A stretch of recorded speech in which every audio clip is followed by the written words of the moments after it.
안녕하십니까. KB증권 리서치본부 이은택입니다. 오늘 1월 주식시장 전망에 대해서 말씀드리도록 하겠습니다. 오늘 몇 가지 주제에 대해서 말씀드릴 건데 먼저 매파적이었던 12월 FOMC에 대해서 먼저 코멘트를 드리겠습니다. 12월 FOMC는 상당히 매파적이어서 주가의 조정을 만들었습니다. 여기에 대한 우려들이 좀 나오고 있는데요. 특히 이제 몇 가지 매파적인 점들 중에서 이코노믹 프로젝션이라는 게 있습니다. 그러니까 경제 전망을 매 분기에 한 번씩 내거든요. 그러니까 매 FOMC가 아니라 한 번씩 건너뛰면서 퐁당퐁당 내는데 그게 이제 9월에 나오고 12월에 나왔습니다.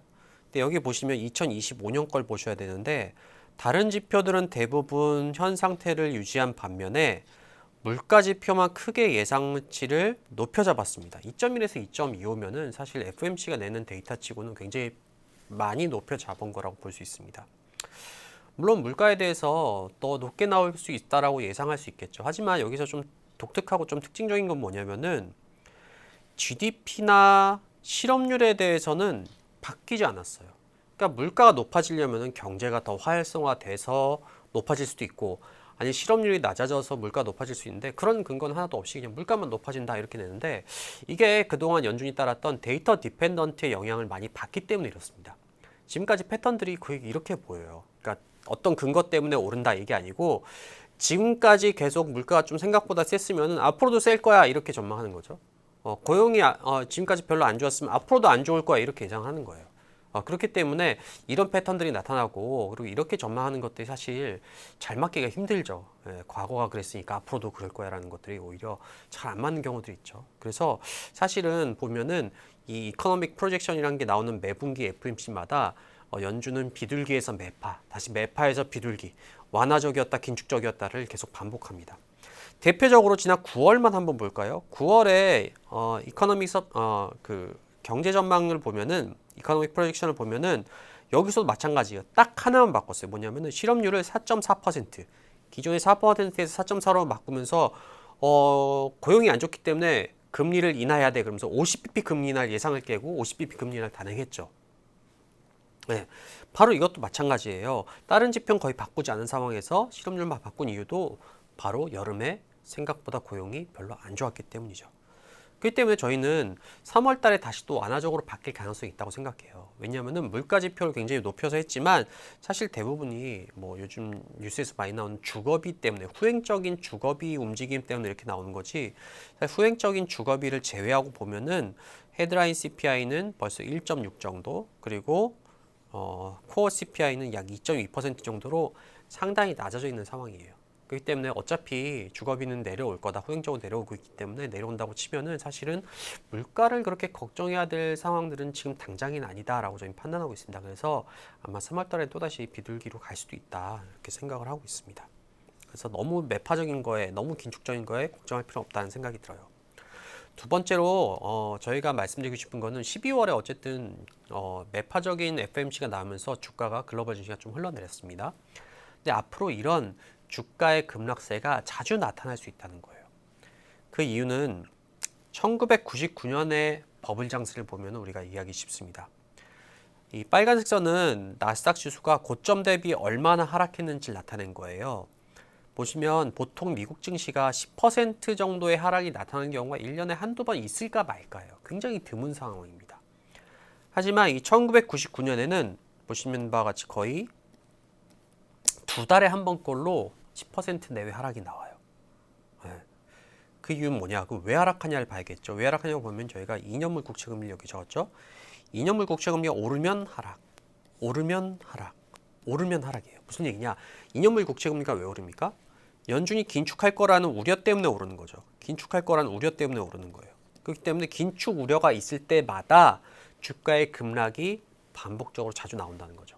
하지만 중요한 건 뭐냐면은 이 하락을 모두 맞출 수 있냐? 글쎄요, 맞출 수 있는 방법이 있을지 모르겠지만 제가 볼 때는 이걸 현실적으로 맞출 수 있는 방법은 거의 없다고 생각합니다. 더 중요한 건 뭐냐? 이렇게 자주 10% 내외의 하락이 나타났음에도 불구하고 1999년에서 2000년 초반까지 1분기까지 주가는 거의 2배 가까이 상승했다는 거예요. 그러니까 조정을 나온 다음에 그 다음에 되돌림은 훨씬 더 빠르고 강하게 나왔다는 거죠. 그렇기 때문에 주가 빠지나 봐 이렇게 해서 쉽게 팔면은 오히려 손해를 볼 수 있는 환경이 만들어지는 경우가 많다. 그래서 급락에 너무 우리가 긴장할 필요는 없다고 생각합니다. 그래서 저희들은 추세적인 긴축이 나오기 전까지는 단기 급락이 자주 반복되더라도 그것이 완전한 하락은 아닐 거라고 생각해요. 그래서 저번 달에 그 얘기 드렸죠. 닷컴 버블도 왜 붕괴됐냐? 처음에는 아무리 그린스펀 당시 이제 연준 의장이 인플레 경고하고 금리 인상을 시사해도 시장의 컨센서스는 급격하게 금리 인상 안 할 걸 이거였었어요. 근데 그게 결국에 인플레가 3%를 뚫고 넘어가면서 2000년 초반에 바뀌죠. 큰 폭 금리 인상으로. 그러면서 틀렸어. 이제는 추세적이고 큰 폭의 금리 인상을 연준이 할 수밖에 없을 거야. 물가가 3.8%나 되는데 2000년 3월에 3.8까지 올라갑니다. 그러면서 버블이 붕괴했죠. 네.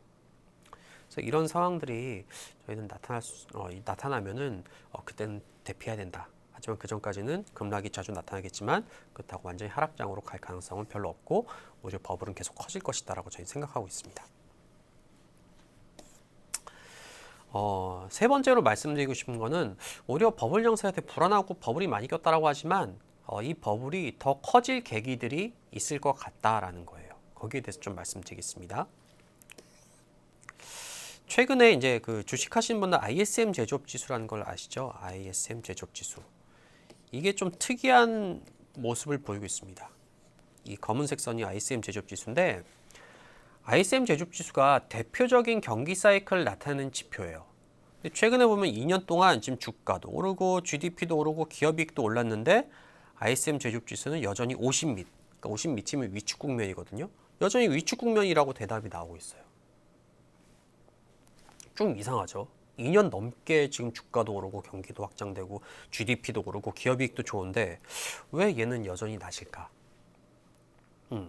거기에 대해서 저희가 설명을 드리면은 이게 작은 차이지만 굉장히 주시장에 큰 영향을 줘요. 저희가 시장을 볼 때 이 세 가지 좀 독특한 견해를 가지고 있잖아요. 화폐 환상, 그렇죠? 화폐 환상 때문에 실업률만 나빠지지 않았을 뿐 경기 침체였다 사실상. 그리고 저물가와 고물가 시대의 메커니즘 변하는 것. 저물가 시대 때는 금리 인하가 하락장의 시그널이지만 고물가 시대 때는 금리 인상, 긴축이 하락장의 시그널이다. 그럼 마지막 세 번째가 투자와 소비 사이클의 디커플링이에요. 저희가 이걸 많이 말씀드렸는데 이거는 주식하시는 분들이라면은 오히려 경제학자보다 더 이해하기가 쉬운 거예요. 아시겠지만 AI 투자 붐을 지나면서 AI 투자 붐이 이 세상을 많이 바꿨는데 경제를 어떻게 바꿨냐? B2B, 비즈니스 투 비즈니스. 그러니까 기업 대 기업의 비즈니스로 완전히 재편했어요. B2C, 일반 고객들에게 파는 B2C 같은 것들은 굉장히 많이 후퇴죠. 예를 들면은 원래 전통적으로 미국 증시 한번 볼까요? 시가총액 상위주에는 어떤 게 많이 포진되냐면은 오일 메이저, 그러니까 그 에너지 기업이죠. 그리고 금융주들, 그 일부 뭐 유통 공룡들 이런 애들이 시가총액 상위주를 차지했었어요. 대부분 B2C에 연결된 기업이죠. 하지만 지금 어떻습니까? 엔비디아, 브로드컴 이런 회사들이 대부분 뭐냐면은 B2B 기업이에요. 그러니까 우리가 일반적으로 그 회사에서 만든 제품들을 살 일이 별로 없어요. 브로드컴 제품 사본 적 있으신가요? 별로 없죠, 그렇죠? 그런 기업들 제품들이 B2B에서 거래되기 때문이죠. 근데 이 AI 투자는 대부분 B2B에서 이루어져요. 그러다 보니까 이 B2C를 나타내는 것들은 B2C만 봐서는 경제를 정확히 읽을 수가 없어요. 특히 이 ISM 제조업 지수를 보면요. 어떤 일이 벌어지냐면은 조사 대상 기업들을 보면요. 대부분 B2C 기업, B2C 제조업 기업을 기반으로 하고 있어요. 그렇기 때문에 B2B는 이미 투자가 너무 좋죠. 지금 주식시장을 이끄는 주가를 이끄는 것도 B2B 기업들, 이익을 이끄는 것도 B2B 기업들, 경제를 이끄는 것도 B2B 기업들인데 B2C는 없잖아요. 그러다 보니까 B2C가 부진하다 보니까 이 서베이에서 계속 안 좋게 나오는 거예요. 그렇기 때문에 우리가 이 사이클 디커플링이 과거에 나타난 적이 없죠. 근데 이렇게 나타난 거의 없죠. 이렇게 과거와 다르게 사이클 디커플링 난 게 시장에 혼란을 주고 해석에 차이를 보이고 있다 이렇게 보시면 될 것 같아요. 그래서 ISM 제조업 지수도 낮게 나온다는 거죠. 지금부터 이 ISM 제조업 지수 가지고 제가 세 가지 얘기를 드릴 거예요. 세 가지 얘기를 드릴 건데 세 가지 얘기가 굉장히 중요한 얘기입니다. 지금부터 말씀을 드리겠습니다.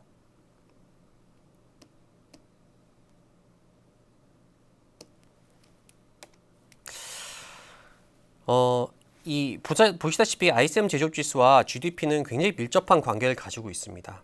그렇죠? 거의 똑같이 가는데 이게 디커플링 된 적이 몇 번 있어요. 언제 있냐면 대표적으로 지금 있었고요. 2024년. 그리고 여기 보시면은 1998년이 있었어요. 두 번은 모두 경제가 견조함에도 불구하고 이 ISM 제조업 지수가 50 이하로 확 떨어졌어요. 그러다 보니까 어떻게 되냐? 이코노미스트나 연준이 오판을 하는 거예요. 경제 안 좋네 이렇게. 실제로는 나쁘지 않죠. 이때 주가도 좋았고 기업 이익도 좋았고 GDP도 좋았어요. 지금 작년에도 그랬고. 근데 ISM 제조업 지수나 이런 일부 지표를 보고 이게 과거 패턴을 봤을 때 이렇게 하면 안 좋은 거야. 50 이하면 안 좋아. 그러니까 우리 금리 인하하자. 과잉 완화가 나온 시기들이에요. 과잉 완화는 뭘 부른다고 했죠? 바로 버블 장세를 불러온 거예요. 그렇기 때문에 98년 버블 장세가 99년에 왔죠. 2024년에 과잉 완화가 지금의 버블 장세를 부르고 있는 거예요. 그래서 첫 번째 임플리케이션은 이게 B2B와 B2C 사이클이 분리된 것, 디커플링 된 게 바로 이런 과잉 완화를 불러서 버블 장세를 불러오고 있다는 게 첫 번째 제일 중요한 시그널 중에 하나입니다. 두 번째는 뭐냐면은 그러다 보니까 금리 인하가 있었잖아요. 근데 이 금리 인하가 굉장한 역할을 합니다. 어떻게 되냐면요. 금리 인하를 했잖아요. 98년 말에. 금리 인하를 하니까 어떻게 됩니까? B2C 사이클이 반등을 해요. B2C 사이클이 반등하기 시작하는 거예요. B2C 사이클이 반등하면 어떤 일이 벌어지는지 말씀드릴게요. B2C와 B2B는 굉장히 큰 차이가 있어요. 경제에 미친 영향이 달라요. 첫 번째로 고용에 미친 영향을 보면은 사실 B2B는 고용에 미친 영향이 굉장히 작아요. 엔비디아가 뭐 1년에 해봐야 몇 명 고용하겠습니까? 하지만 대부분은 B2C, 자영업자, 중소기업 이런 데서 고용 효과가 굉장히 크다는 거예요. 그래서 금리 인하 때문에 B2C 사이클이 돌게 되면은 고용이 호전돼요. 고용이 좋아지면 어떤 일이 벌어지냐면 고용이 굉장히 중요한 데이터입니다. 주식시장에. 왜냐면은 PER을 끌어올리는 즉 위험 소모도를 확대하는 가장 중요한 데이터가 바로 고용 데이터예요. 직관적으로 생각하셔도 우리가 고용이 안정돼 있고 내가 여기 잘려도 어디든 갈 수 있어. 올해도 보너스 많이 받을 것 같아. 그러면은 점점 자신감이 커지면서 위험을 선호하면서 더 베팅을 하게 돼요. 주식시장에 돈 좀 더 벌어볼까 이렇게. 그런 일이 벌어진다는 거예요. 그래서 저는 ISM 제조업 지수가 먼저 반등하고 실제로 이제 12월 지표들이 1월 초에 발표된 게 서프라이즈가 났죠. 그 다음에 순차적으로 시차를 두고 고용이 좋아지기 시작할 거라고 생각해요. 올해 봄부터. 그럼 고용이 좋아지기 시작하면 그때 시차를 두고 버블 장세가 한 번 더 커질 거라고 봅니다. 근데 문제가 또 하나 있어요. 무슨 문제가 있냐면은 ISM 제조업 지수 올라오고 B2C 사이클 올라오는 것까지는 좋아요. 하지만 B2C 사이클은 또 물가에 지대한 영향을 미쳐요. B2B는요, 사실 물가를 낮추는 쪽으로 영향을 줘요. 왜냐하면 기술 개발을 통해서 생산성을 향상시키기 때문에 물가를 오히려 낮춘다고요. 하지만 B2C는 그런 효과가 없어요. B2C는 물가를 높이는 쪽으로 영향을 줍니다. 그렇기 때문에 물가가 서서히 올라올 수 있어요. 실제로 99년에도 그랬죠. 물가가 그래도 2%대에 머물러 있다가 2월 달에 갑자기 3%를 뛰어넘습니다. 그러더니 바로 그 다음 달에 3.8까지 올라가요. 그러면서 버블이 붕괴됐죠. 저는 앞으로 보게 될 시장이 이런 순서로 아마 움직일 가능성이 있지 않을까 그렇게 보고 있습니다. 다음엔 이제 한국 증시로 좀 넘어오겠습니다. 한국 증시의 불확실성을 몇 개 체크해 볼게요.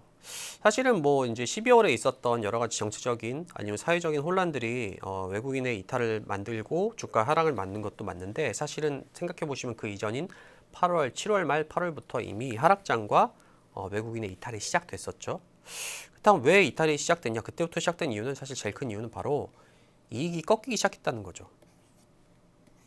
이익이 3월, 4월을 정점으로 이익이 꺾이기 시작했습니다.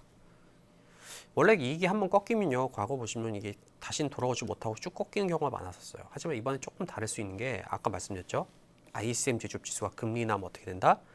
올라올 거라는 거예요. 실제로 업데이트하면 요만큼 올라와 있죠. 지금 49 수준까지 올라왔고 저희는 이게 50 중후반까지 올라갈 거라고 생각해요. 이 ISM 제조업 지수는요, 아까 소비 사이클이라고 했죠. B2C.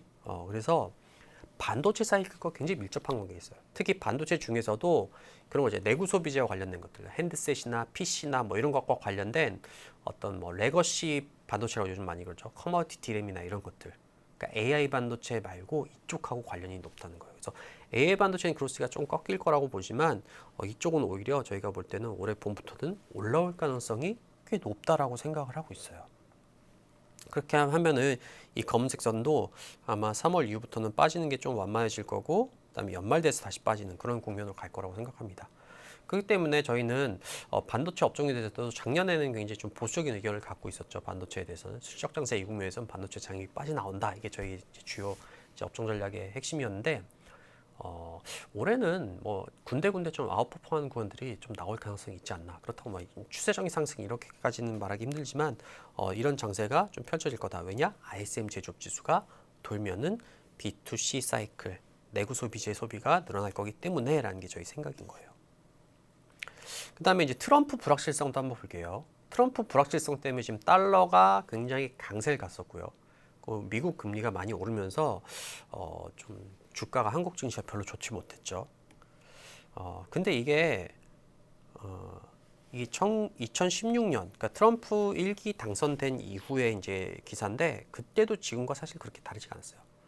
지금은 뭐 한번 경험해봤으니까 좀 다를 거야라고 하지만 사실 그때 투자자들이나 지금이나 거의 변하지 않았다는 거예요. 8년 전에 어떤 생각을 가졌는지 한번 볼게요. 기사. 네버엔딩 트럼프 효과. 국채 금리가 급등하고요. 달러 가치가 고점을 경신했대요. 왜 금리와 달러가 급등했을까요? 이유가 써 있죠. 트럼프의 부양 기대 때문이다. 트럼프 부양 때문에 물가가 상승할 거고 경제 지표 호조되면 그럼 긴축하지 않겠어요? 라고 하면서 달러가 강세로 가고 금리가 올랐다는 거예요. 그래서 미국 2년물 국채 금리가 6년 만에 최고, 달러가 13년 만에 최고 이렇게 기록했다는 거죠. 지금하고 거의 비슷하죠, 그렇죠? 중요한 거는 금리를 먼저 볼게요. 여기 지금 Y축이 트럼프가 취임한 날이에요. 그 이전까지 엄청나게 급등했던 미국 국채 금리가 오히려 취임을 하고 나니까 좀 쉬어갔어요. 지금도 전 비슷할 거라고 생각해요. 국채 금리가 어느 정도 좀 오버슈팅한 게 있다고 생각해서 이게 조금 쉬어가는 분위기가 나올 거다. 물론 올해 하반기 들어서는 조금 더 오를 거라고 보시면 아까 말씀드렸죠. B2C 사이클 올라면서 하지만 한 1분기 정도까지는 좀 쉴 것 같다. 그래서 저희가 이제 작년에 탑픽이었던 금융주 이런 거를 연말부터는 중립이나 중립 이하 수준을 좀 뺐고요.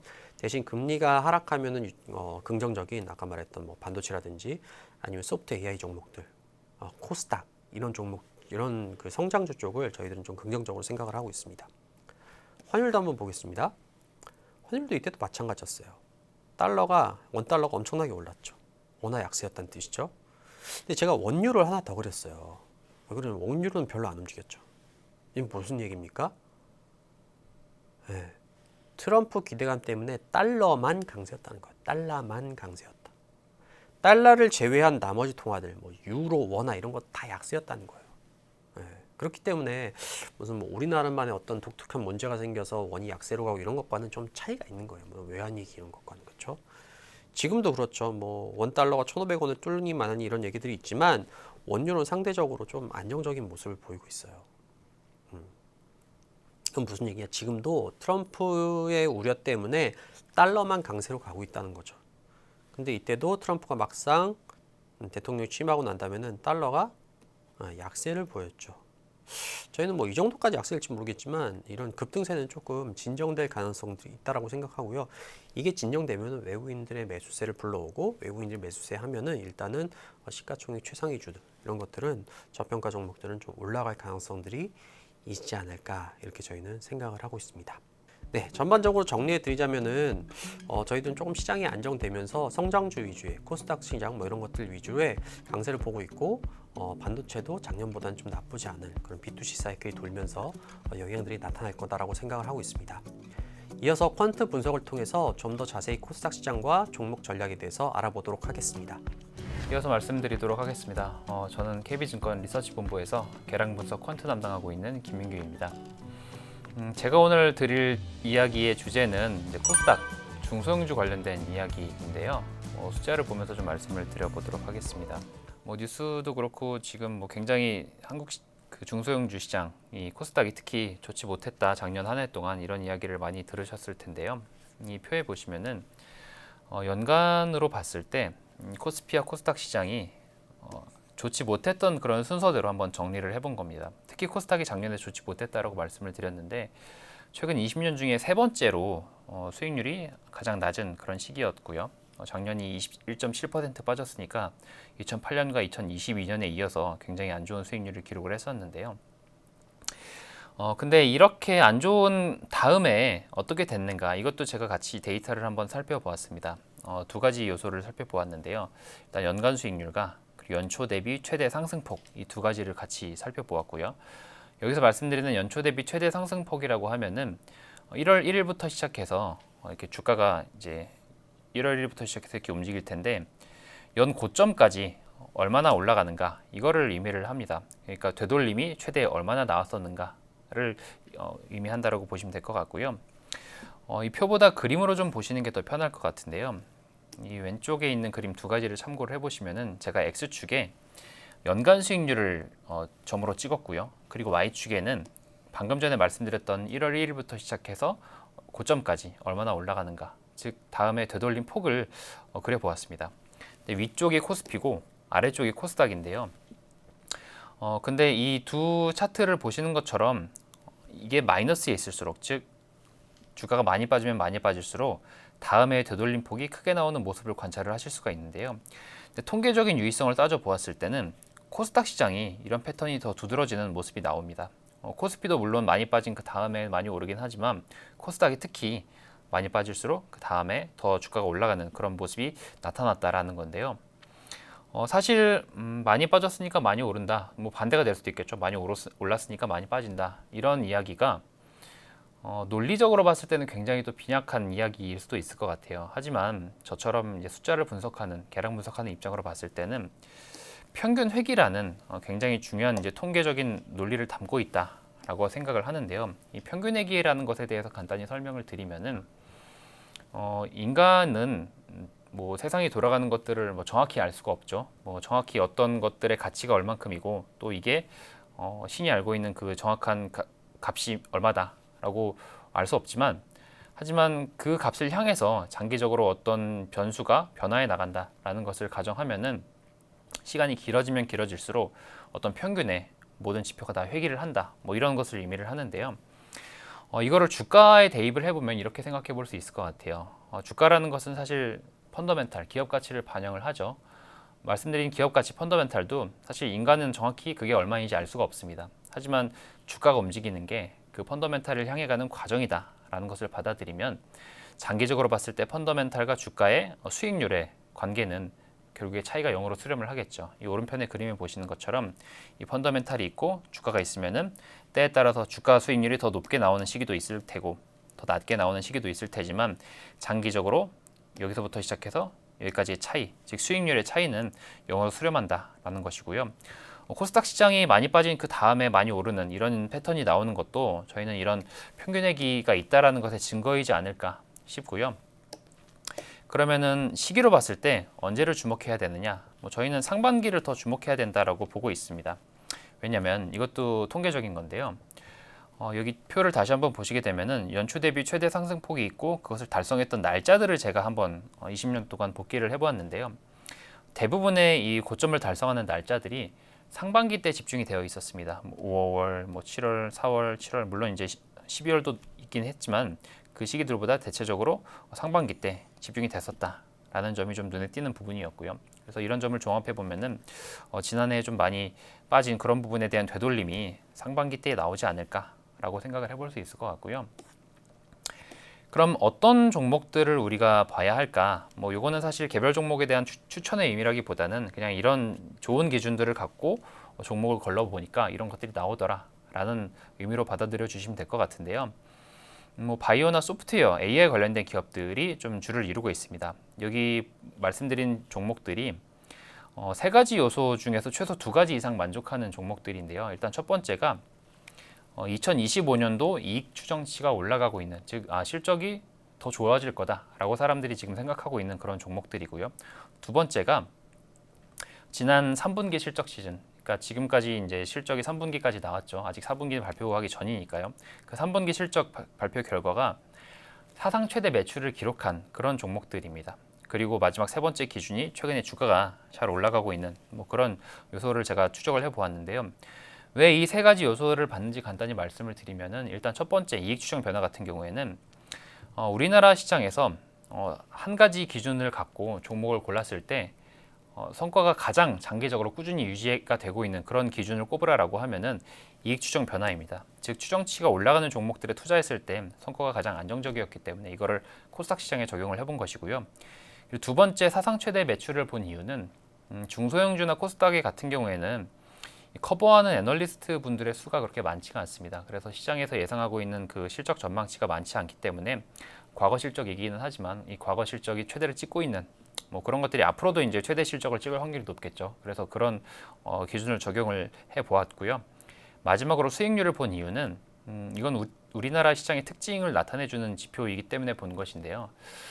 보통 주식시장의 분위기가 좋아지고 뭐 코스피나 코스닥이 올라가기 시작하면은 어떤 종목들이 올라가느냐를 이제 뽑아 보면은 이미 주가가 올라가고 있었고 또 이미 거래가 많이 되면서 사람들한테 인기를 얻고 있었던 종목들, 그런 종목들이 훨씬 더 수익률이 더 미래에도 좋은 모습이더라고요. 그래서 지금까지 수익률이 좋았던 그런 기준도 같이 한번 적용을 해 보았고요. 이렇게 보면은 뭐 바이오나 소프트웨어 기업들이 많이 나온다라는 점이 뭐 특징이다라고 꼽을 수 있을 것 같고요. 사실 개별 종목으로 좀 접근이 어렵다라고 하면은 ETF를 보는 것도 좋은 대안이 될 수 있을 것 같습니다. 그래서 여기 보시는 뭐 바이오 관련된 액티브 ETF도 있고 바이오 외 ETF들도 있는데, 이런 ETF들은 이것도 마찬가지로 저희 KB증권 월간 전략 자료에 포함이 되어 있고요. 이런 ETF들은 코스닥 시장이 좋지 못한 그런 구간에서도 코스닥 시장 대비 아웃퍼폼을 했지만 코스닥이 올라가는 구간에서도 코스닥 대비 승률이 높았었던 ETF들입니다. 그러니까 어떻게 보면은 뭐 굉장히 운용을 잘했었던 ETF들이라고 볼 수가 있겠죠. 그래서 개별 종목에 대한 접근이 어려우신 분들이면은 이런 ETF를 보는 것도 뭐 저희는 좋은 대안이 될 수 있다라는 생각이고요. 그리고 이것들이 공통적으로 코스닥 시장에 투자하고 있는 그런 비중이 높은 것들이기 때문에 여기 이제 제시를 해드린 것이고요. 그리고 마지막으로 말씀드릴 부분은 뭐 IPO 시장에 대한 부분입니다. IPO 시장이 사실 최근에 굉장히 분위기가 좋지 못하죠. 뭐 대부분 신규 상장한 종목들이 상장한 첫날의 공모가보다 주가가 밑에서 끝나는, 그러니까 성적이 좋지 못한 그런 성적표를 받아듣는 종목들이 굉장히 많았는데, 조심스럽긴 하지만 코스닥 시장의 분위기가 좋아지면은 이런 IPO 시장의 분위기도 좀 개선이 되지 않을까 싶습니다. 보통 코스닥 시장에 연간 평균 67개, 67개, 즉 한 달에 한 67개 정도 종목이 상장을 하는데, 사실 이 상장하는 종목들의 수익률이 코스닥 시장의 분위기와 굉장히 많이 연동이 됩니다. 이 오른편의 그림을 한번 보시게 되면은 코스닥 수익률과 같은 기간 동안 상장한 코스닥 기업의 상장일의 공모가 대비 수익률을 추적해 보면은 코스닥 시장의 분위기가 좋아지면은 공모주들의 수익률도 좋아지는 그런 모습이 굉장히 여러 차례 반복이 되고 있죠. 지금은 이 두 시장 모두 다 분위기가 좋지 못한 상태이고, 저희는 이 코스닥 시장의 분위기가 나아지면은 뭐 조심스럽게 이런 IPO 기업들의 성적도 좀 나아질 수 있지 않을까라는 전망을 하고 있기 때문에 올해 상반기 때 이런 IPO 시장을 잘 보는 것도 뭐 지금은 분위기가 좋지 않지만 또 다른 또 투자의 기회가 있지 않을까라는 생각을 하고 있습니다. 그래서 여기까지가 저희 KB증권 주식전략팀에서 말씀드릴 1월 전략 내용 다 이야기를 드렸고요. 저희는 다음 달에 또 좋은 내용으로 찾아뵙도록 하겠습니다. 감사합니다.